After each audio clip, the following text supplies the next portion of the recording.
What's going on, guys? It's Original Dobo, and I just want to go ahead and do a quick follow-up video for the iPhone 8. I really haven't gotten a chance to do a full review on it, so I just want to go ahead and share my thoughts. I've used this device for roughly about, 3 weeks or so, and these are my thoughts. I went ahead and got the 64 gig version of the iPhone 8, and mostly it's been a pretty normal experience. There's really been no surprises, and I think that's sort of the most disappointing thing about the iPhone 8 this year, is that it's just so very familiar. There's just nothing different about it. Now, the design wise, it's basically really the same as it's been for the past 4 years. You do get a glass back that sort of feels great if you aren't using a case. The problem with this is that many normal people are going to use a case and at least the screen protector, so it's sort of a null point to even really have a glass back, because most normal people are just not going to feel it. The other thing I did notice is that the glass is pretty easy to scratch, so you're going to want to be careful about that. If you do get the silver version, it's not as easy to see,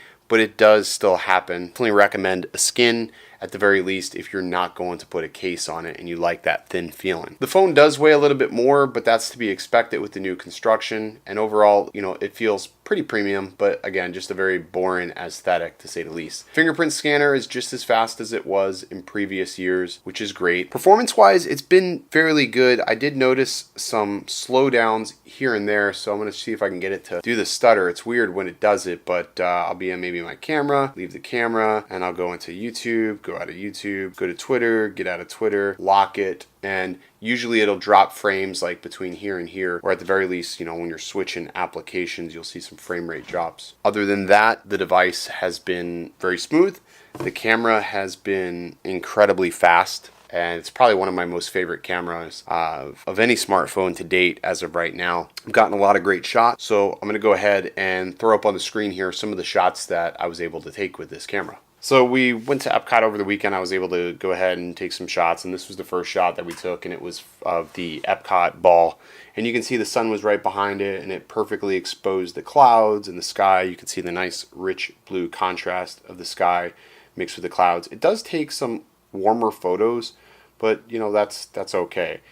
Here we are in a hallway where there's not too much light in, or I should say lack of natural lighting, I should say, and it did a pretty good job bringing out the colors here in the hallway to test track. Taking a photo, this is a red car, and it was able to capture the brilliance of the car with really, not washing it out in any way. A little more low light action here.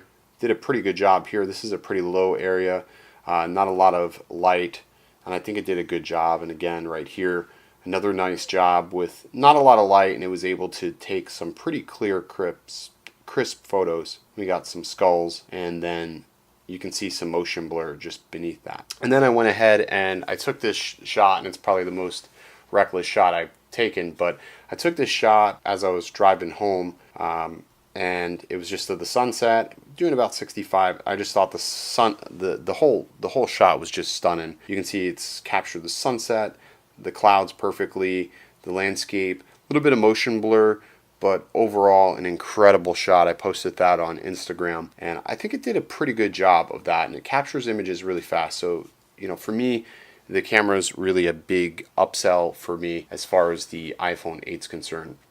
Battery life, getting roughly about 8 to 9 hours, so it is better than the iPhone 7 in terms of battery life. I don't notice that I have to plug in quite as frequent as I did with the iPhone 7. Another nice thing is you do have the ability to wireless charge, so that is there if you don't want to plug it in directly. Overall, really not a lot to talk about. It's not much different than the iPhone 7 or even the 6S in a lot of aspects. The processor's faster, battery's better, and the camera's better, and then you got the inclusion of wireless charging. So yeah, that's going to really wrap it up for this video. It's iPhone 8 real world review. I try to review these products as I actually use them, with the case, with the screen protector. Most people, again, they're going to use it like that, so you want to see how it performs. Anyways, guys, if you like this video and you want to see more like this, don't forget to like, share, and subscribe to the channel if you already haven't.